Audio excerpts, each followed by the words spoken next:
दोस्तों नमस्कार, Indian GS centre में आपका स्वागत है। आज हम आपके सामने हाजिर हैं एक नया टॉपिक लेकर।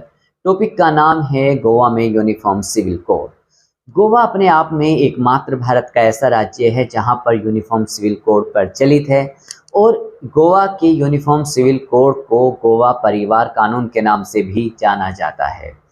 गोवा नागरिक संहिता या यूं कहें गोवा यूनिफॉर्म सिविल कोड अपने आप में कानूनों का एक ऐसा समूह है जिसके द्वारा गोवा के लोगों के मामलों को कंट्रोल किया जाता है या उनको नियंत्रित किया जाता है।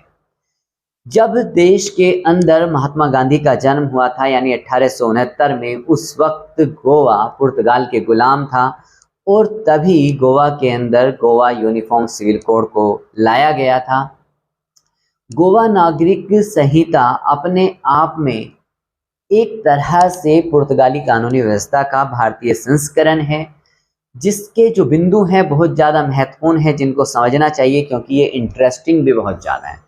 जैसे पॉइंट नंबर 1 कहता है कि कोई भी शादीशुदा कपल यानी स्त्री या पुरुष शादी से पहले कमाई गई संपत्ति या प्राप्त की गई किसी भी संपत्ति और शादी के बाद कमाई गई कोई भी संपत्ति में बराबरी के हकदार होंगे। यानी शादी से पहले और शादी के बाद माना कि स्त्री पुरुष ने कुल 50 लाख रुपए कमाए और अब वे उस 50 लाख की संपत्ति में बराबरी के हकदार हैं, ना एक कम ना दूसरा ज्यादा। पॉइंट नंबर 2, यदि तलाक की स्थिति उत्पन्न होती है कपल के बीच तो उस स्थिति में शादी से पहले और शादी के बाद कमाई गई कुल प्रॉपर्टी में दोनों के बीच बराबरी के आधार पर बंटवारा कर दिया जाएगा। तीसरा point Goa uniform civil code का ये है कि किसी भी दंपत्ति को शादी से पहले समझौते करने का अधिकार दिया गया है और वे समझौते शादी के बाद तलाक की स्थिति उत्पन्न होने पर यथा स्थिति रहेंगे, मतलब उनमें कोई बदलाव नहीं होगा।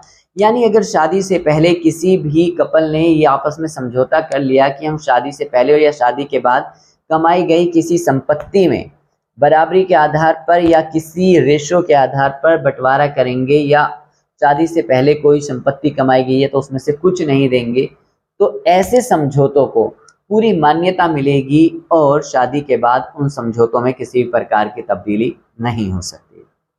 चौथा point Goa uniform civil code का ये है कि माता पिता अपने बच्चों को अपनी प्रॉपर्टी में से पूर्ण रूप से कभी भी बेदखल नहीं कर सकते। जैसा कि हमने बहुत सारे मामलों में अपने दिल्ली में और दिल्ली के बाहर जैसे यूपी में देखा है, कुछ बच्चे ऐसे होते हैं गलत कामों में लग जाते हैं, गैर कानूनी कामों में लग जाते हैं। माता पिता उनसे अपना पीछा छुटाने के लिए उन्हें अपनी संपत्ति से पूर्ण रूप से बेदखल कर देते हैं और उनसे वास्ता खत्म कर लेते हैं। मगर गोवा यूनिफॉर्म सिविल कोड के अंतर्गत माता पिता अपने बच्चों को अपनी प्रॉपर्टी से पूर्ण रूप से बेदखल नहीं कर सकते। पॉइंट नंबर नेक्स्ट ये कहता है कि गोवा यूनिफॉर्म सिविल कोड के अंतर्गत माता पिता अपनी संपत्ति में से आधी संपत्ति अपने बच्चों को अनिवार्य रूप से बराबरी के आधार पर बांटेंगे। उसमें चाहे लड़का हो या लड़की, किसी भी आधार पर कोई भेदभाव नहीं होगा, संपत्ति बराबरी के आधार पर बांटी जाएगी। यूनिफॉर्म सिविल कोड यानी कि गोवा की यूनिफॉर्म सिविल कोड का नेक्स्ट पॉइंट ये कहता है कि यदि कोई मुस्लिम पुरुष की शादी यानी किसी मुस्लिम पुरुष की शादी गोवा के अंदर रजिस्टर्ड है तो वह एक से ज़्यादा दूसरी शादी नहीं कर सकता और ना ही मौखिक आधार पर तलाक दे सकता है। मगर गोवा यूनिफॉर्म सिविल कोड को पूर्ण रूप से यूनिफॉर्म सिविल कोड नहीं माना जा सकता क्योंकि इसमें अलग अलग समुदायों के लिए कुछ अलग अलग प्रावधान किए गए हैं, अलग अलग व्यवस्थाएं की गई हैं। जैसे कि गोवा के अंदर रहने वाले हिंदू जो कि गैर यहूदी हिंदुओं के उपयोग और प्रथा के नियमों के अनुसार है कि वो दूसरी शादी कर सकते हैं। इसमें एक शर्त ये है कि यदि उनकी पत्नी 25 साल की हो गई है और कोई भी बच्चा पैदा करने में असफल रही है तो उसका पति दूसरी शादी कर सकता है। दूसरी शर्त ये है कि यदि उसकी पत्नी 30 साल की हो गई है और कोई भी लड़का पैदा करने में असमर्थ रही है तो उसका पति दूसरी शादी कर सकता है।